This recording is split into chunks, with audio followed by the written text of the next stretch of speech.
திமுகவை எந்த சக்தியாலும் அவன் எப்படிப்பட்ட கொம்பு. There is an ideological war taking place in India. ஒரு மிகப்பெரிய தத்துவ போராட்டம் நடைபெற்றுக் கொண்டிருக்கின்றது.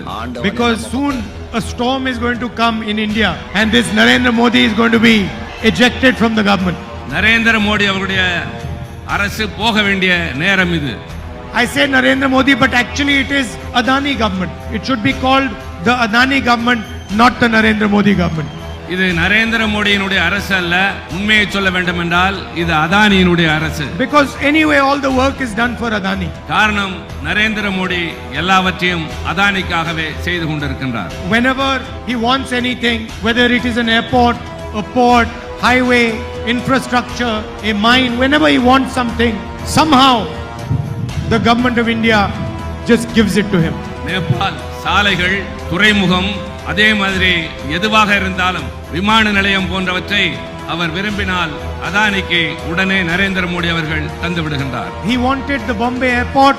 The owners of the Bombay airport got a CBI inquiry and a few weeks later they handed the airport over to Mr. Adani and the CBI inquiry disappeared. Bombay airport விமான நிலையம் ஒருவர் கையில் இருந்தது. அதை அதானி விரும்பினார். சில மாதங்களுக்குள் அவர் அதை கொடுத்தாக வேண்டிய கட்டாயம் ஏற்பட்டது. So anything he wants, he just gets.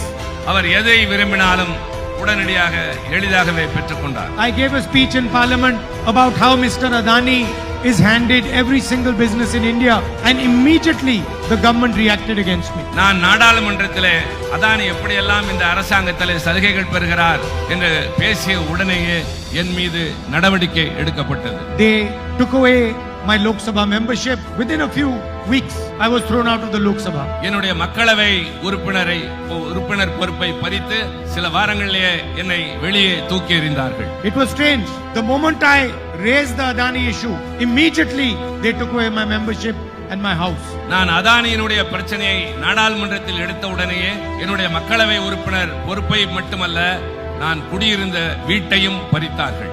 I was quite happy that they took my house. I didn't want the house. நான் உள்ளபடியே அந்த வீட்டை எடுத்ததில் மகிழ்ச்சி அடைந்தேன். எனக்கு அது தேவையில்லை. There are millions of houses that I have in India in the hearts of my people. எனக்கு இந்தியாவிலே லட்சக்கணக்கான வீடுகள் உங்களுடைய இதயங்களில் இருக்கின்றது. Millions of people in Tamil Nadu will open the door of their house for me. லட்சக்கணக்கான தமிழ்நாட்டு மக்கள் எனக்காக தங்கள் வீட்டு கதவை திறந்து வைப்பார்கள். Because I don't have a political relationship with you. I have a loving family relationship with you. எனக்கும் உங்களுக்கும் அரசியல் ரீதியான உறவு அல்ல, உங்களுக்கும் எனக்கும் குடும்ப ரீதியான நெருக்கமான உறவு.